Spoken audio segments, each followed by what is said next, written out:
tested through the fires of war and civil war since the early days of the nation's founding, with the motto of making the most effective use of all accessible resources. That is how the Burkina Faso people built a defense industry with extremely high technology content. But surprisingly, in recent years this young country is increasingly producing many cheap weapons with extremely powerful attack power despite its small territory and limited resources. Is that true, or has the media been too favorable to weapons from Burkina Faso? Let us find the answer through 4 types of cheap, high-configuration weapons from this country, right after this. The desert has always been unforgiving. Heat waves shimmer across endless horizons, sandstorms rise without warning, and roads disappear into dust. For centuries, foreign armies tried to conquer this land with imported machines, only to watch their expensive armor break down under the weight of the Sahel. Engines overheated, electronics failed, and tanks that cost millions became little more than metal coffins rusting in the sand. But when Captain Ibrahim Traoré rose to leadership, he asked a daring question that no one before him had dared to ask. Why should Burkina Faso, a nation of proud workers and resourceful farmers, continue to rely on weapons built for other lands and other wars? Why could not Africa build its own tanks, designed not for show but for survival? That was the birth of the Faso Iron project, a military-industrial experiment that would shock the world. Instead of waiting for second-hand Soviet armor or overpaying for Western machines that came with strings attached, Traoré ordered his engineers to think differently. He told them, "We do not need the most expensive tank. We need the most reliable tank. We need a tank that works in the desert, that runs on what we can produce, and that our own mechanics can fix." This philosophy, practical, fearless, and rooted in self-reliance, changed everything. In a small industrial zone outside Ouagadougou, welders, mechanics, and young engineering graduates began to assemble the first prototypes. Unlike foreign tanks covered with delicate sensors and fragile electronics, these Burkinabe tanks were stripped down to essentials.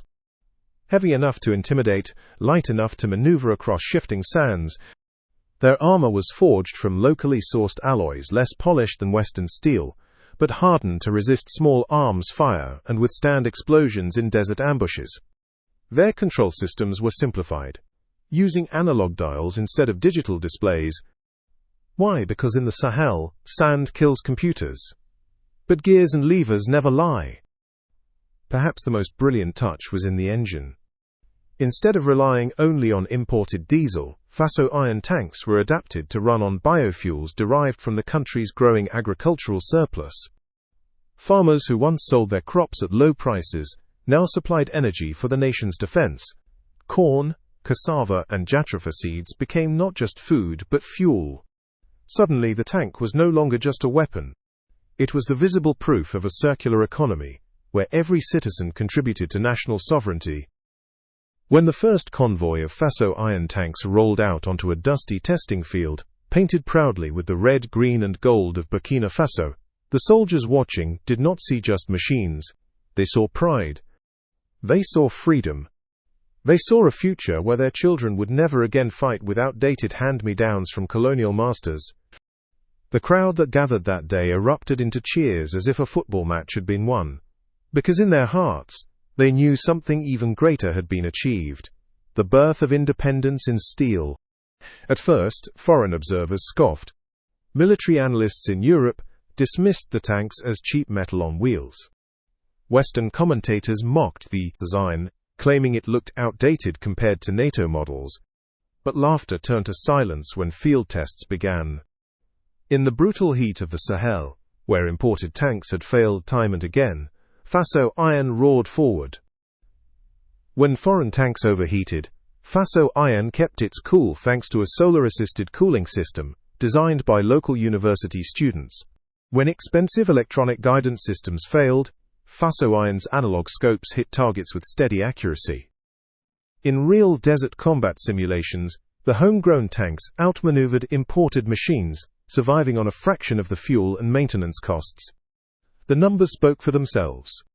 A NATO standard tank cost upwards of $10 million. A Faso Iron tank could be built for less than $1 million.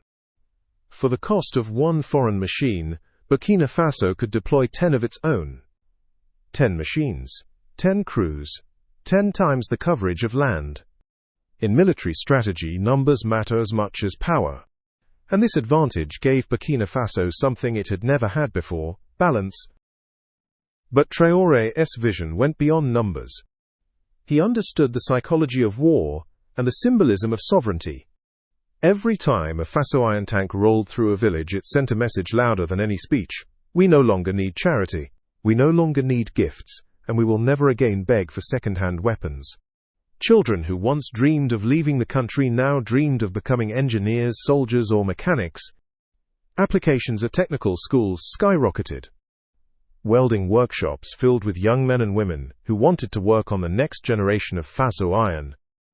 For the first time, the defense industry was not just about war, it was about jobs, education, and dignity. And then came the real test. In joint exercises, Faso Iron tanks were deployed alongside infantry in simulated counter-terrorism missions. They did not just perform well, they excelled. Their mobility allowed them to cross rough terrain quickly. Their biofuel engines meant they could refuel locally, without long, vulnerable supply chains. Their simplicity meant that if a tank broke down, local mechanics could get it running again within hours, not months. In modern warfare, resilience is everything, and Faso Iron proved to be unbreakable. Other African nations began to take notice. Delegations arrived quietly to study the design. Rumors spread that even countries outside Africa were interested in purchasing Faso Iron, attracted by its affordability and effectiveness. For the first time in modern history, a landlocked West African nation had something to export that was not gold, cotton, or raw resources. It had defense technology. And that changed the balance of respect in international politics. Traoré summed it up best in a speech to his soldiers: a nation that cannot defend its land will never truly own it. But a nation that builds its own weapons owns not just its land, but its future. Those words became a rallying cry, repeated in classrooms, painted on factory walls, and whispered in villages across the country. The tanks themselves were impressive. But what they represented was far greater: independence. Burkina Faso had taken one of the most complex, expensive, and symbolically powerful machines of war, and turned it into a tool of national pride, at a fraction of the cost. The world had tried to keep Africa dependent, but with Faso Iron, Ibrahim Traoré showed that dependency was over. As the tanks rolled into the sunset across the red sands of the Sahel, one thing became clear: Burkina Faso was no longer a passive player in history. It was now a nation forging its destiny, one plate of steel at a time. And the world could no longer laugh. The age of Faso Iron had begun. If the tanks of Burkina Faso symbolized strength on the ground, then the drones symbolized intelligence in the skies. Captain Ibrahim Traoré understood one truth that many larger nations have ignored: modern war is not only about power, it is about vision. A tank without eyes is blind. An army without information is vulnerable. And a nation without control of its skies is always one step away from defeat. So while superpowers invested billions in massive aircraft fleets, while NATO displayed its high-tech fighter jets, and while Russia boasted about long-range bombers, Burkina Faso quietly went in a different direction. Instead of trying to copy giants, Traoré chose to outsmart them. His plan was simple: build swarms of drones, cheap, fast, intelligent, and deadly precise. And, most importantly, build them at home. The beginning was modest. In workshops scattered around Ouagadougou and Bobo-Dioulasso, groups of young engineers, many barely out of university, began assembling small, unmanned aerial vehicles from recycled electronics, 3D printed parts, and computer chips adapted from commercial devices. What they lacked in funding, they made up for with creativity. Every broken radio, every salvaged motor, every disassembled smartphone became raw material for Burkina Faso's drone program. At first, foreign observers dismissed the project as laughable. How could a small nation, landlocked and poor, build weapons to rival the West? But Traoré knew something they did not. He knew that the power of drones was not in individual strength but in numbers. A single American Predator drone costs millions and takes months to build. But a Burkinabe drone cost less than a family car and could be assembled in weeks. One superpower could send one drone. Burkina Faso could send hundreds. When the first test flights were conducted, soldiers looked to the sky with awe. Dozens of drones took off together, moving like a school of fish or a flock of birds, each one small and unassuming, but together forming an unstoppable swarm. Their wings hummed quietly, almost invisibly against the hot African sun. At the command center, officers watched live video feeds, streaming in from every angle of the battlefield. For the first time, the army could see across valleys, deserts, and forests, without moving a single man. Ambushes could be spotted before they happened. Enemy convoys could be tracked in real time. The army was no longer blind. But Traoré's brilliance was not just about military tactics. It was about integration. These drones were designed to serve more than one purpose. When they were not flying over battlefields, they were being used to monitor farmlands, track locust swarms, map irrigation systems, and deliver urgent medical supplies to remote villages. What foreign armies saw only as weapons, Burkina Faso transformed into tools of development. In this way, drones became not just symbols of war, but symbols of national progress. The soldiers gave them a name, the People's Eyes. Because in truth, that is what they were. Every drone carried the vision of the people, protecting them from threats while serving them in peace. Western media began to pay attention. They called it the swarm doctrine. Analysts were stunned by how Burkina Faso, with so little money, had created a defense strategy that outmaneuvered richer countries. One military expert admitted, "This is the future of war, cheap, adaptable, decentralized." But while experts debated, Traoré pushed forward. His vision was clear: if you cannot outspend your enemy, you must outthink him. The drones were not simply flying cameras. They were armed. Small explosive payloads were attached to many of them, allowing precision strikes against hostile positions. Imagine a swarm of 50 drones descending quietly over a desert outpost, some filming, some jamming communications, others dropping explosives. By the time the enemy realized what was happening, it was already too late. Burkina Faso had discovered asymmetric warfare at its finest.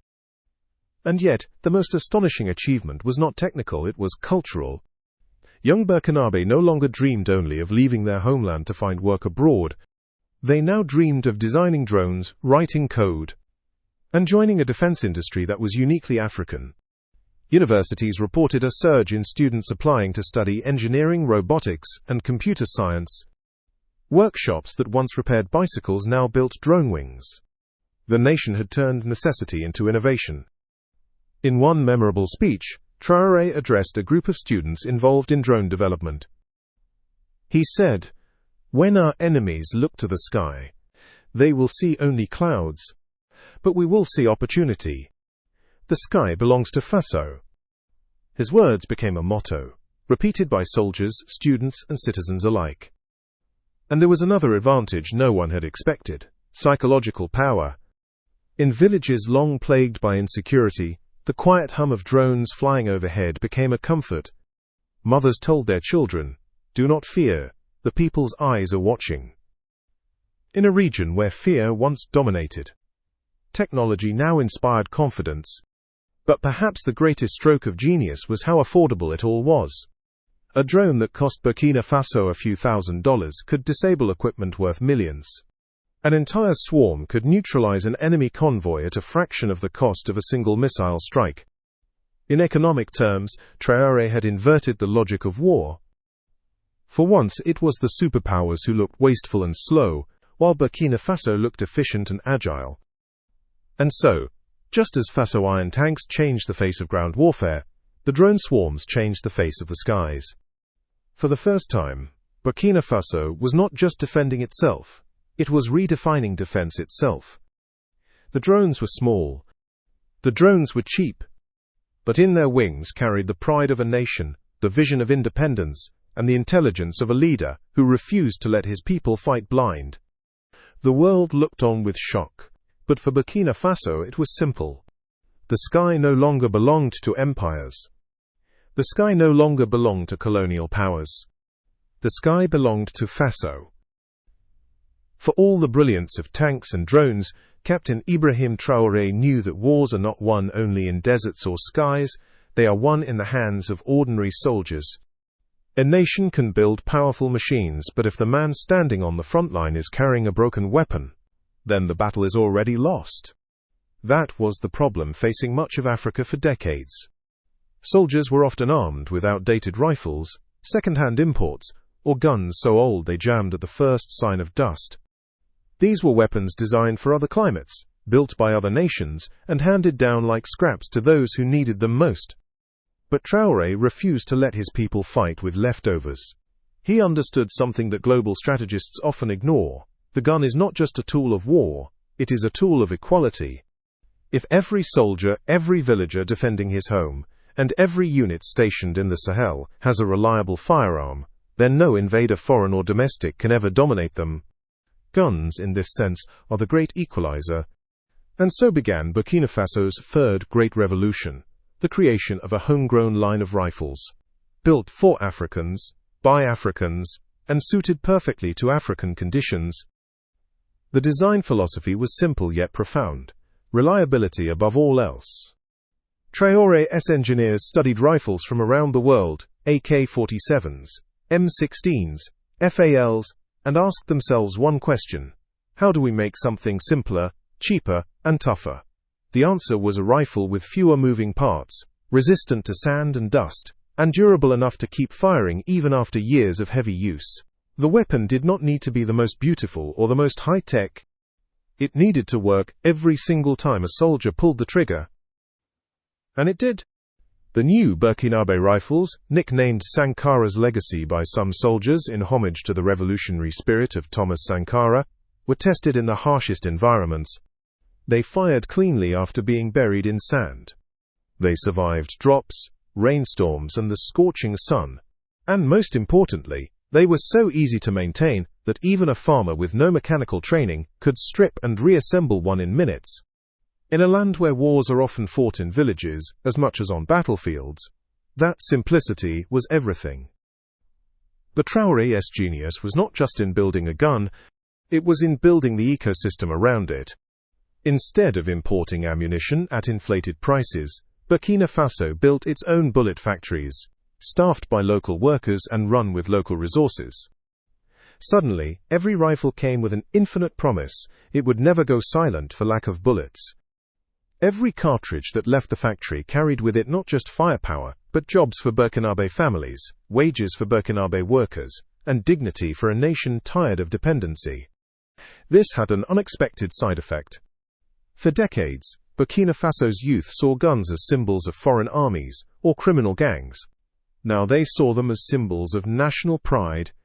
Soldiers no longer carried rifles stamped with foreign logos. They carried weapons stamped with the mark of Burkina Faso. Each time they lifted their rifles, they were reminded that their nation had given them something of its own. That pride translated into confidence, and confidence translated into discipline. The rifles were also deliberately affordable. Each one cost less than a modern smartphone. That was not a coincidence. Traoré wanted to prove that a country does not need billions to arm its defenders. For the cost of equipping one foreign mercenary with advanced gear, Burkina Faso could arm an entire village militia with reliable rifles. That math changed everything. Suddenly, defense was no longer centralized. It was democratized. Farmers, miners, and shepherds in remote regions could be trained and armed, creating a network of defense that stretched across the country like a living shield. The philosophy was clear: if every citizen is empowered, then no enemy can ever conquer. Traoré himself once said in a speech to the army, "The rifle is not only a weapon for soldiers, it is a promise to the people that their government will never leave them unprotected." Those words were repeated in barracks, painted on training grounds, and echoed in the chants of young recruits. And it was not just about war. These rifles were designed to create unity. In a nation where divisions of tribe, language, and history sometimes fueled conflict, carrying the same Burkinabe rifle became a unifying experience. The Mossi soldier and the Fulani villager, the urban youth and the rural farmer, they all carried the same weapon, built in the same factory, stamped with the same flag. In this way, the gun became a symbol not of division, but of equality. Foreign critics, as always, tried to mock the program. They said the rifles looked crude compared to advanced Western models. They claimed Burkina Faso was arming itself into chaos. But these critics missed the point entirely. The rifles were never about prestige. They were about sovereignty. When a soldier's rifle never jams, he does not fear. When a village militia can defend its own land, the nation does not tremble. And when every bullet is made at home, no sanction, no embargo, and no foreign power can ever hold Burkina Faso hostage again.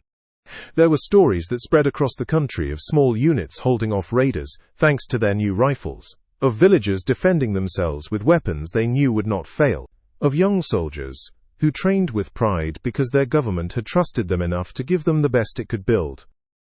These stories traveled faster than propaganda, turning into legends of courage and resilience. The brilliance of the program was also in scale. Traoré did not want a few elite soldiers carrying advanced rifles. He wanted everyone armed equally. This was not a military for the few, it was a defense system for the many. That decision transformed the psychology of the nation. No longer did people see the army as a distant institution. They saw it as a reflection of themselves, armed with the same weapons, fighting for the same cause. And so, the gun became more than steel and gunpowder. It became a symbol of equality. A soldier in Ouagadougou and a shepherd in the Sahel both carried the same rifle, both trusted in its reliability, and both understood that their safety was in their own hands. When the rifles were displayed in military parades, the applause was thunderous, not because they were flashy or modern, but because everyone knew what they represented: the end of dependency, the beginning of dignity, and the belief that Burkina Faso could stand on its own. For the first time in generations, a Burkinabe soldier no longer had to explain why his rifle jammed, why his bullets were missing, or why his weapon bore the stamp of another nation. He could lift it high and say, "This is ours." And in that moment, the battlefield shifted forever. When people think of modern warfare, their minds often leap to billion-dollar jets, satellite-guided missiles, or massive tanks crushing across the battlefield. But Captain Ibrahim Traoré, unlike most leaders, understood a fundamental truth: wars are not always won by the biggest weapon. Sometimes, they are won by the smallest. And that belief gave rise to one of Burkina Faso's most underestimated, yet most revolutionary, defense projects, the Burkinabe grenade. For years, grenades used by African armies were imported from abroad: old Soviet stockpiles, Chinese exports, or expensive Western models purchased in limited numbers. They were often unreliable, sometimes even dangerous to the very soldiers who carried them. Worse, their cost meant they were scarce. Soldiers went into battle with only a few, knowing that once they were gone, they were gone. Traoré saw this as unacceptable. A weapon that could be mass-produced cheaply, carried easily, and used effectively by any soldier should never be in short supply. So he asked his engineers the same question he asked about tanks, drones, and rifles: why depend on others when we can build our own? Why should Burkina Faso fear shortages when it had the mines and materials to create something better?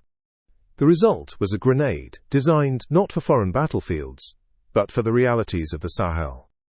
Compact, lightweight, and reliable, it was created using local materials and manufacturing techniques that allowed thousands to be produced every month.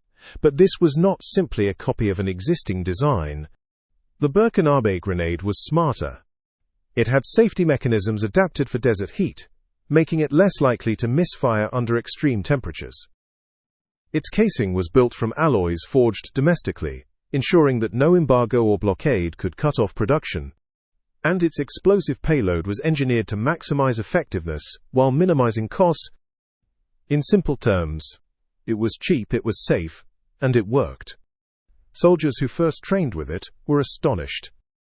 It was easy to use, easy to carry, and deadly effective. Suddenly, Every unit, whether elite or local militia, had access to grenades in numbers they had never seen before.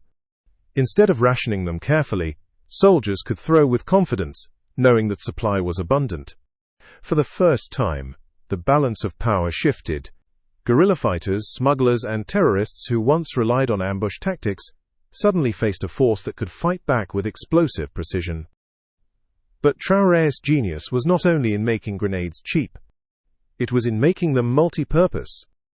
The same factories that produced grenades for the military also developed variants for civilian use, controlled demolition devices for mining, safe blasting charges for construction, and even agricultural versions designed to break tough soil and clear land. Explosives that once had to be imported at high cost were now produced at home, fueling both defense and development. This dual-use philosophy turned what outsiders saw as a simple weapon into a tool of national progress. In one mining town, workers began calling the civilian version of the grenade the farmer's thunder. It cleared rock for irrigation channels, opened roads through hard soil, and helped dig wells. Farmers who had once seen explosives as symbols of war now saw them as tools of life. That transformation of fear into empowerment was at the heart of Traoré's vision. Militarily, the grenades became a nightmare for Burkina Faso's enemies. Light, cheap, and easily carried, they turned every soldier into a mobile fortress. No longer did Burkinabe troops have to rely only on rifles in close combat. With grenades, even the smallest unit could repel larger forces. Stories began to spread of Burkinabe patrols ambushed in the desert, only to hurl back grenades that turned the tide in seconds. These stories became legend, reminders that size and wealth no longer guaranteed victory. But the impact went deeper than the battlefield. Just as Faso Iron tanks gave pride to engineers, drones inspired coders, and rifles unified soldiers, the grenade became the symbol of the ordinary man's power. It was small, it was humble, but it carried the weight of sovereignty. A single grenade, costing less than a meal in Europe, could stop an enemy vehicle worth hundreds of thousands. That imbalance of cost and power struck fear into the hearts of those who sought to undermine Burkina Faso. For the first time, the weakest soldier could hold a weapon that made him the equal of a stronger foe. Western analysts, once again, dismissed the project at first. "It is just a grenade," they scoffed. But they failed to see the bigger picture. In Traoré's Burkina Faso, nothing was just anything. A grenade was not just an explosive, it was a declaration. It declared that no nation, no embargo, no army could strip Burkina Faso of its ability to defend itself. It declared that even the smallest tools, if produced with intelligence and independence, could become unstoppable forces.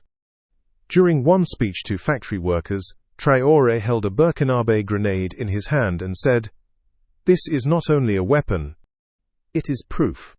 Proof that even the smallest nation can create power with its own hands."